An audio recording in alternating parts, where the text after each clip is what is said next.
মাঝে মাঝে বিষ্ণু ঈসা ইসলামের সাথে আম্মাজান আয়েশার ঝগড়া হতো না? আপনাদের ফ্যামিলিতে ঝগড়া হয়? হয় না? হয় না? কার কার দেখি? ওরে আল্লাহ, অনেক আল্লাহর ওলি আছে তো এই জায়গায়। ঝগড়া হয় না? এ কি কথা কয়, ঝগড়া হয় না বলে? বিশ্বনবীর ফ্যামিলিতে ঝগড়া হয়, আপনার ফ্যামিলিতে হয় না? মিষ্টি ঝগড়া। আর ও বিয়াই করে নাই।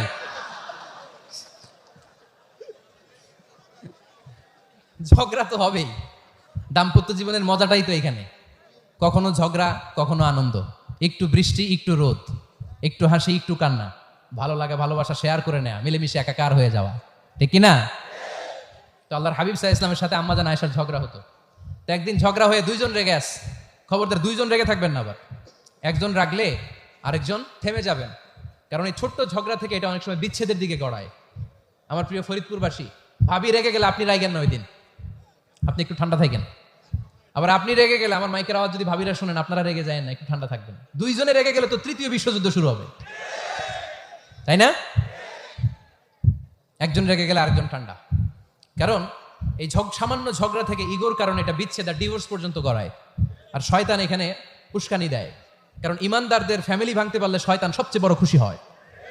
আর ইমানদারদের ফ্যামিলি টিকে থাকলে খুশি হয়ে যায় কে? আম্মাজান আয়েশা রাদিয়াল্লাহু তাআলা আনহার সাথে বিষ্ণু ঈসা ইসলামের ঝগড়া হতো মাঝে মাঝে। একবার ঝগড়া হলো, বিষ্ণু ঈসা ইসলামের রাগ, আম্মাজান আয়েশাও রাগ। তো বিষ্ণু বললেন, আয়েশা ঝগড়া করে আর কতক্ষণ থাকবো, আসো মিটমাট করি। আয়েশা রাদিয়াল্লাহু বললেন, ঠিক আছে মিটমাট করবো। তো বিষ্ণু ঈসা ইসলাম বললেন, মিটমাটের জন্য কারে ডাকবো? ওমরে ডাকি। কয় না, ওমরে না, ওমর গালিজ, ওমর অনেক রাগে, আমার ডর লাগে। কয় তাহলে তোমার আব্বারে ডাকি। কয় ডাকেন। কি খুশি, মেয়েদের মধ্যে অভ্যাসটা আছে না নাই? তাহলে তোমার আব্বারে ডাকেন। ডেকে নিয়ে আসা হলো। আবু বকর রাদিয়াল্লাহু তাআলা আনহু দাঁড়ালেন, আম্মাজান আয়েশা দাঁড়ালেন, বিশ্বনবীও দাঁড়ালেন।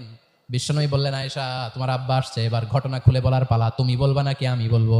আম্মাজান আয়েশা বললেন, আপনি বলেন, তবে ওয়ালা তাকুল ইল্লা হাক্কান, যেটা ঘটছে ওইটাই বললেন, মিথ্যা কথা কইেন না। আবু বকর রাদিয়াল্লাহু তাআলা আনহু রেগে মেগে আগুন। কি এই কথা তুমি কেমন করে বলো? বিশ্বনবী কি মিথ্যা কথা কখনো বলবে? রেগে মেগে দিলেন মেয়ের গালে এক চড়। বানিয়ে বলতেছি না, মুসনাদ আহমদ ইবনে হাম্বলের হাদিস। বাবার হাতের থাপ্পড়কে আম্মাজান আয়েশা উল্টে বললেন। সাইয়েদনা আবু বকর রাগে গড়গড় করছেন, আবার মারার জন্য তেড়ে গেলেন। এবার বাঁচার জন্য আম্মাজান আয়েশা বিশ্বনবীর পিছনে যে আশ্রয় নিলেন, বিশ্বনবী বাঁচানোর জন্য দুই হাত মেলে দাঁড়িয়ে গেলেন। পড়েন সুবহানাল্লাহ। বিশ্বনবী যখন দুই হাত মেলে দাঁড়িয়ে গেলেন, সাইয়েদনা আবু বকর রাদিয়াল্লাহু আনহু থেমে গেলেন। সাইয়েদনা আবু বকর রাদিয়াল্লাহু তাআলা আনহু ঘর থেকে বের হয়ে বারান্দায় দাঁড়ালেন। পড়েন সুবহানাল্লাহ। এবার বিশ্বনবী আম্মাজান আয়েশার কাছে যেয়ে বলেন, ইয়া আয়েশা কাইফা রাআইতিনি আনকাসতুকি মিনার রাজুল, দেখছো কেমনে বাঁচাইলাম? আমি না থাকলে ভর্তা বানাই ফেলতো আজকে। আমি বাঁচাইছি তোমারে, আমি আমার লগে ঝগড়া করো তুমি? লজ্জায় পড়ে আম্মাজান আয়েশা খিলখিল করে হেসে দিলেন, বিশ্বনবীও হেসে দিলেন। দুইজনের হাসির মধুর আওয়াজ শুনে সাইয়েদনা আবু বকর বাইরে থেকে অবাক, কিরে এতক্ষণ না ঝড় তুফান, এখন দেখি হাসি।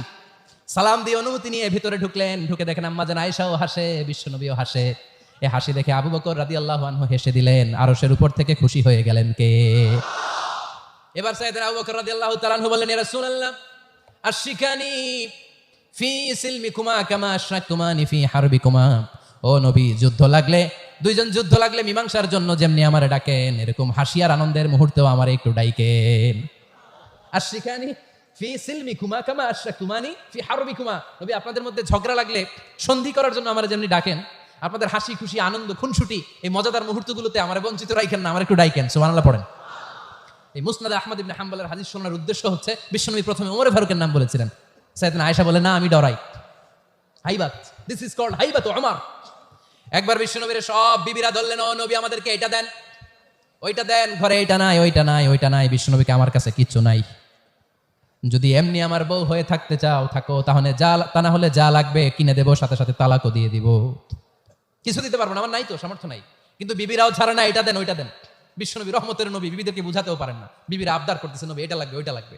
ইন দ্য মিন টাইম বিশ্বনবী একজনের সালাম শুনতে পেলেন। কে যেন দরজায় দাঁড়িয়ে বলতেছে, আসসালামু আলাইকুম। বিশ্বনবী দরজার দিকে তাকালেন, তাকিয়ে বললেন, ওয়ালাইকুম আসসালাম। আর বুঝতে পারলেন এটা আমার ওমরের সালাম। সালাম দেওয়ার পরে বিবিদের দিকে তাকায় দেখে একজন বিবিও নাই, সব অন্দর মহলের ভিতরে দৌড়। সুবহানাল্লাহ পড়তে পারলেন না? This is our super hero Omar. এরকম ওমর একটা লাগবে, চিল্লায় বলেন কয়টা? একটা ওমর গোটা বিশ্বকে সোজা করে দিবে। একটা ওমর সবল আর দুর্বলের সব পার্থক্য দূর করে দিবে। মাজলুমের উপর জালিমের অত্যাচারের অবসান ঘটায় দিবে, গোটা বিশ্বটাকে সাম্য, মৈত্রী, ভালোবাসার, ইনসাফ দিয়ে পরিপূর্ণ করে দিবে। সেই উমরের অপেক্ষায় আমরা। নিজের ছেলেকে 80টা বেত মেরেছেন। কয়টা? 80টা বেত মেরেছে। এই ব্যাপারে অনেকগুলো বর্ণনা পাওয়া যায়। সবচেয়ে সহি বর্ণনা হচ্ছে মুয়াত্তা ইমাম মালিকের বর্ণনা। ওমরে ফারুক রাদিয়াল্লাহু তাআলা আনহুর ছেলে আব্দুর রহমান মারুফুন বিআবি শাহমা ছিলেন মিশরে। ওখানে নাবিজ খেয়েছিলেন। নাবিজ হচ্ছে আরব দেশের লোকেরা দুধের মধ্যে শক্ত খুরমা রাত্রেবেলা ঢেলে দিত। ঢেলে দিলে সারা রাত ওই খুরমার রসটা দুধের সাথে মিশে দুধটা লাল হয়ে যেত। এটারে সকালবেলা খেত, খুব সুস্বাদু। এটাকে বলে নাবিজ।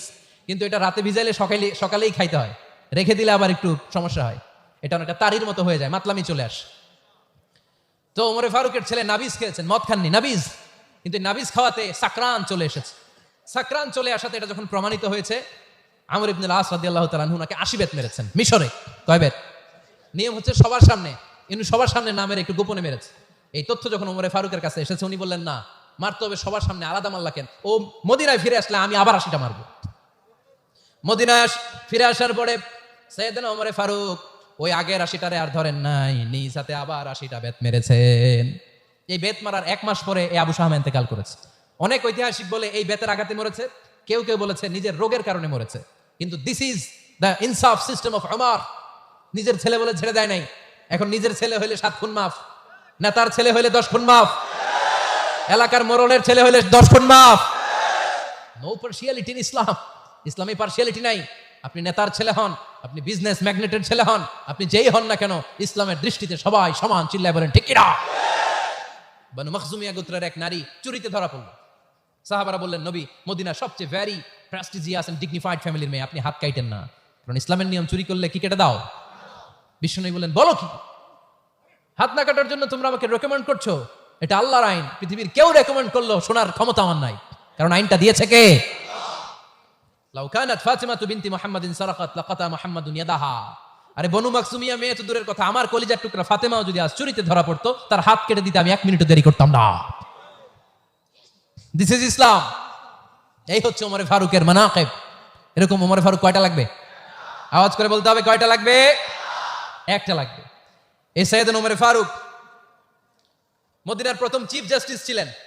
সর্বপ্রথম ওনার পরামর্শে সাইয়েদনা আবু বকর রাদিয়াল্লাহু তাআলা আনহু কোরআনকে সংকলন করেছেন। আমরা এই যে কোরআন পড়ি 30 পারা, এমদাদিয়া লাইব্রেরির 114টা সূরা, কত সুন্দর সন্নিবেশ করা হয়েছে, এখানে সাজানো হয়েছে। আল্লাহর হাবিব সাল্লাল্লাহু আলাইহি ওয়াসাল্লামের সময় কি এরকম কোরআন ছিল নাকি? ছিল না। খেজুর পাতার মধ্যে, গাছের বাকলের মধ্যে, ওটের বড় হাড্ডির মধ্যে আর পাথরের মধ্যে খোদাই করা কোরআন ছিল।